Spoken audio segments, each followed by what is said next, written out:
لہذا رحمۃ اللہ علیہ فرمائے لگے کسی کو کوٹھی میں دیکھ کر دنیا دار نہیں سمجھنا، دنیا دار وہ ہے جو خدا کو بھول جائے، دین دار وہ ہے جو اپنے رب کو یاد رکھے. بس یاد رکھو اللہ کسی پر کوئی ظلم زیادتی نہ ہو، اس کا خیال رکھا جائے. ہو اپنی حق حلال کی روزی سے یاد رکھنا، کسی پر کوئی ظلم زیادتی نہ ہو، یاد رکھنا. میرے حضرت ہے جامع شفیع میں مجلس میں بیٹھا ہوا، نام لے کر مخاطب کیا، فرمانے لگے حسن دنیا گزارے کی جگہ ہے، دال روٹی سے گزارا چل جائے گزارا کر لینا، آخرت میں اللہ سب ارمان پورے کریں گے.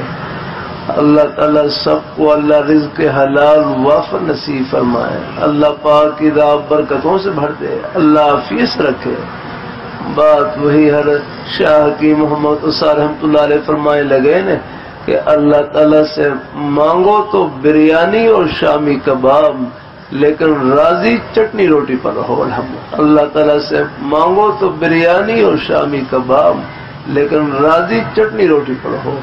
یعنی اللہ تعالیٰ سے مانگو تو اونچی سے اونچی نعمت، ان کے خزانے میں کیا کمی ہے الحمدللہ، لیکن پھر راضی چٹنی روٹی پر ہو. پھر اللہ تعالیٰ جس حال میں رکھے اسی حال میں اللہ تعالیٰ کی رضا میں راضی رہے.